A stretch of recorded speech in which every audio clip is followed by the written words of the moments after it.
ఇప్పుడు ఏంటంటే రేవంత్ రెడ్డి ఫెయిల్యూర్స్ వల్ల టీఆర్ఎస్కి అనుకూలంగా తయారైంది వాతావరణం.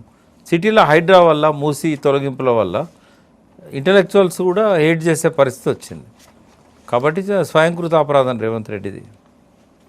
ఫిరాయింపి ఎమ్మెల్యేలకు స్పీకర్ ప్రశ్నలు సమాధానం చెప్పలేకపోతున్నారు ఎమ్మెల్యేలు. ఎట్లా చూస్తుంది? ఇప్పుడు వాళ్ళకి ఏమైందంటే కరవమంటే కప్ప కోపం, విడవమంటే పాము కోపం అన్నట్టు. ఇప్పుడు మేము కాంగ్రెస్లోకి పోలేదు అన్నారు అనుకో సార్, నీ కండువాల సంగతి ఏందని అడుగుతారు, నీ ఫ్లెక్సీల ఫోటోల సంగతి ఏందని అడుగుతారు. ఈ యూతల్ అడ్వకేట్స్, పిటిషనర్ అడ్వకేట్స్ ఉంటాయి కదా, కౌశిక్ రెడ్డి తరఫున, ఇంకా మన కుత్బుల్లాపూర్ ఎమ్మెల్యే వివేక్ తరఫున ఎవరైతే అడ్వకేట్స్ అటెండ్ అవుతారో వాళ్ళు అడిగే ప్రశ్నలకు నీళ్ళు నమ్మలాల్సి వస్తుంది. వాళ్ళ దగ్గర సమాధానం ఉండదు. ఎందుకంటే బహిరంగంగా రేవంత్ రెడ్డితో వీళ్ళు వేదికలు పంచుకున్నారు. తర్వాత ఏనాడు కూడా బీఆర్ఎస్ పార్టీ కార్యక్రమాల్లో పాల్గొనట్లేదు, కాంగ్రెస్ కండువాలు కప్పుకున్నారు. ఇవన్నీ కూడా ఆధారాలు ఉంటాయి కదా, సమాధానాలు వాళ్ళ దగ్గర లేవు కాబట్టి నీళ్ళు నవ్వులుతున్నారు. వాళ్ళ అడ్వకేట్లు ఏం చెప్తున్నారు, మా వాళ్ళు మెంబర్షిప్ వదులుకోలేదు స్వచ్ఛందంగా, ఆ పార్టీ కూడా మెంబర్షిప్ను రద్దు చేయలేదు, కాబట్టి మా వాళ్ళు టీఆర్ఎస్లోనే ఉన్నారని అనుకోవాలి. ఎందుకు వచ్చింది దౌర్భాగ్య పరిస్థితి అంటే రిజైన్ చేస్తే కాంగ్రెస్ టికెట్ ఇస్తుందో లేదో తెలియదు. ఎందుకంటే రాహుల్ గాంధీకి ఇష్టం లేదు వీళ్ళని చేర్చుకోవడం. రేపు ఈ లిస్టు పంపిండి అనుకో, కొత్త వాళ్ళని పెట్టి నేను ఇయ్యనన్నాడు అనుకో, ఆయన రేవంత్ రెడ్డి చేతిలో ఏముండదు కదా.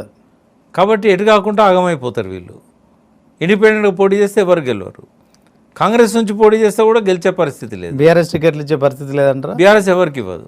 సో అయితే కాంగ్రెస్ టికెట్ ఇచ్చినా కూడా గెలుస్తామనే నమ్మకం వీళ్ళకి లేదు.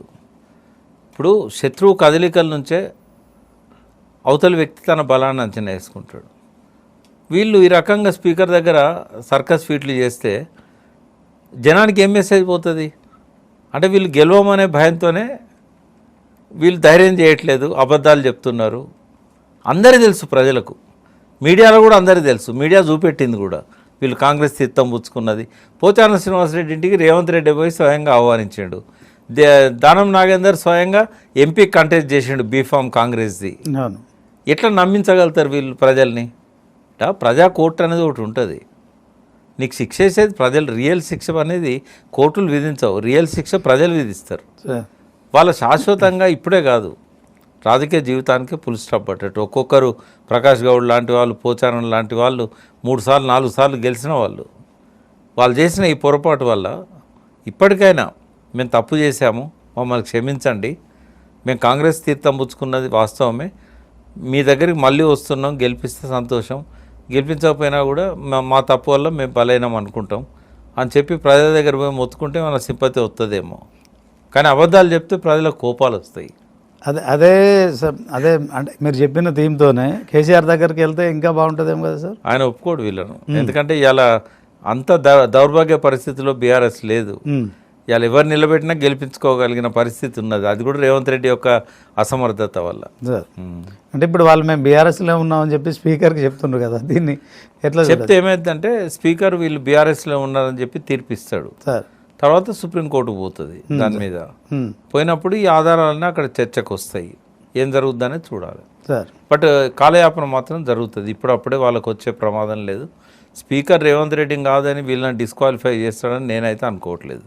అంటే మొత్తం 10 మందిలో ఎవరిని కూడా చేసే పరిస్థితి, ఒక్క దానం నాగేందర్ని చేసే అవకాశం ఉంది. ఎందుకంటే బీఫామ్ అనేది ఆయన ఆల్రెడీ కాంగ్రెస్ది ఇచ్చాడు కదా, ఎంపీకి నిలబడ్డాడు కదా, ఆయన ఒక్కరిని మాత్రం డిస్క్వాలిఫై చేస్తారు. అప్పటిదాకా ఆయన ఉండడు, రిజైన్ చేస్తాడని నేను అనుకుంటున్నా. రిజైన్ చేస్తే కనుక ఖైరతాబాద్ జూబ్లీస్ ఒకసారి ఎన్నికలు జరుగుతాయి. ఆయన ఇండిపెండెంట్ నిలబడ్డా, ఏ పార్టీ తరఫున నిలబడ్డా కూడా ఎన్నికలు అయితే జరుగుతాయి. కాబట్టి ఈ రెండింటికి ఎన్నికలు జరగాలంటే ఇమ్మీడియట్గా దానం నాగేందర్ రిజైన్ చేయాలి. స్పీకర్ నిర్ణయం తీసుకుంటాడంటారా? ఆయన స్పీకర్ ఈలోపు నిర్ణయం తీసుకున్నా తీసుకోకపోయినా స్పీకర్ నిర్ణయం తీసుకునే దాకా వెయిట్ చేసిండు అనుకో దానం, మళ్ళీ నిలబడితే డిపాజిట్ రాదు. నేను ఒక సోదరునిగా ఆయనకు నేనేం చెప్తున్నా అంటే